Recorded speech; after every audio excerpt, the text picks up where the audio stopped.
Mr. Sims. Yes. You don't wear contact lenses, do you? No, sir. With your untrammeled sight, whom did you see? Well, I saw something. But I couldn't say who. All right, what was the something you saw? I couldn't say. You couldn't say or you wouldn't say? No, I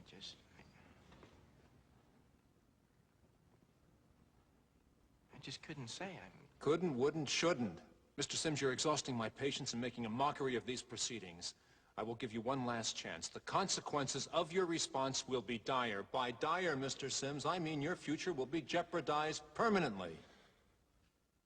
Now, for the last time, what did you see last Tuesday night outside my office? I saw somebody. I saw somebody. Good. Did you see their size and shape? Yeah. And they were the size and shape of whom?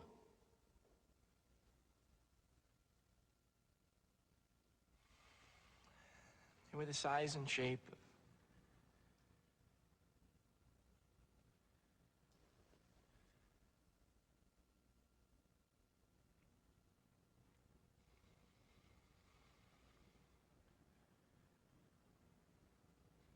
most any Baird student, sir.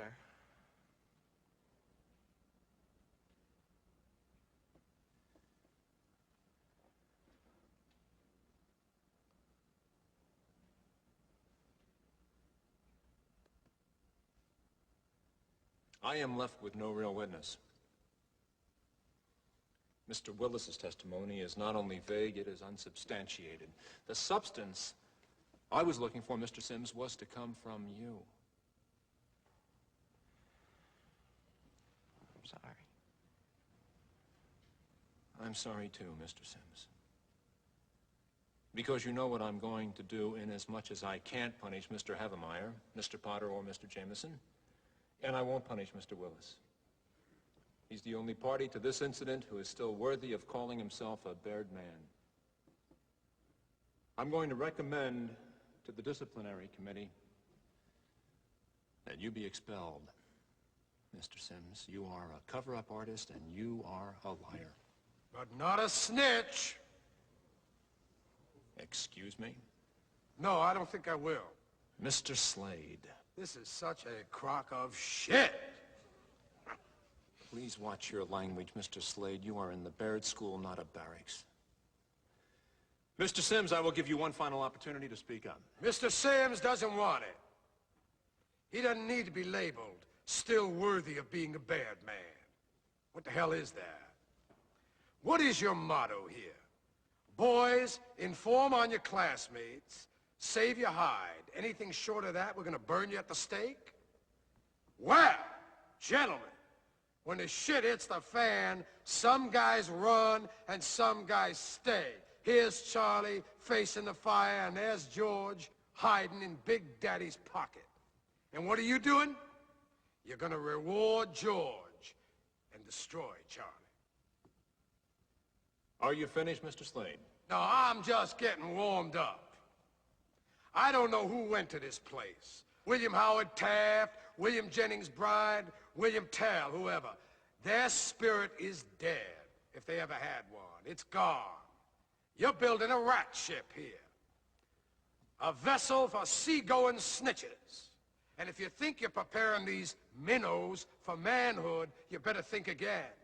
Because I say you are killing the very spirit this institution proclaims it instills.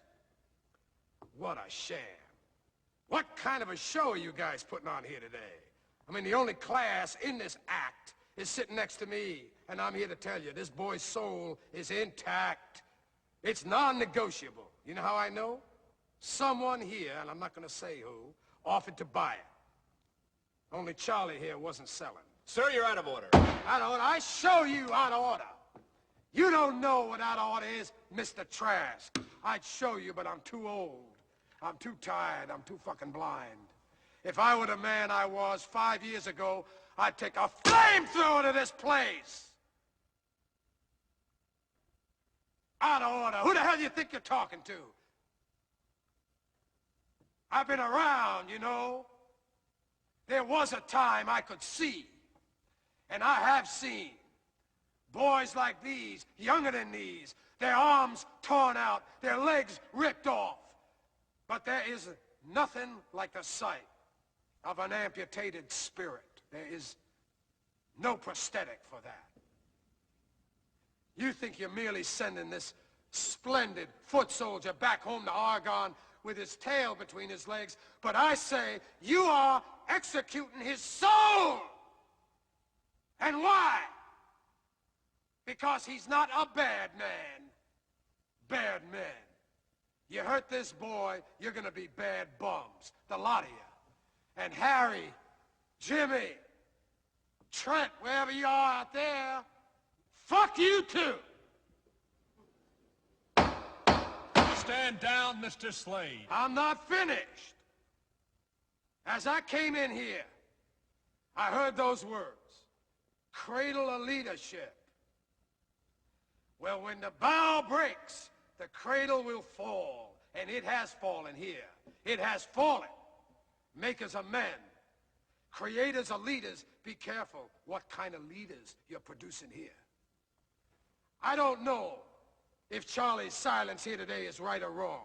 I'm not a judge or jury, but I can tell you this. He won't sell anybody out to buy his future.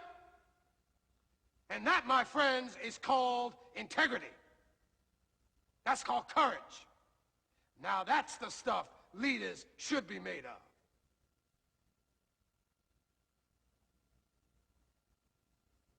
Now I have come to the crossroads in my life. I always knew what the right path was.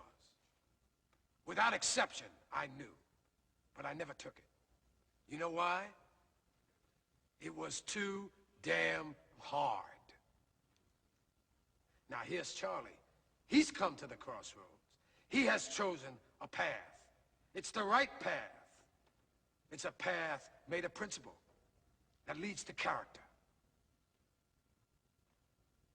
Let him continue on his journey. You hold this boy's future in your hands, committee. It's a valuable future. Believe me. Don't destroy it. Protect it. Embrace it. It's gonna make you proud one day, I promise you.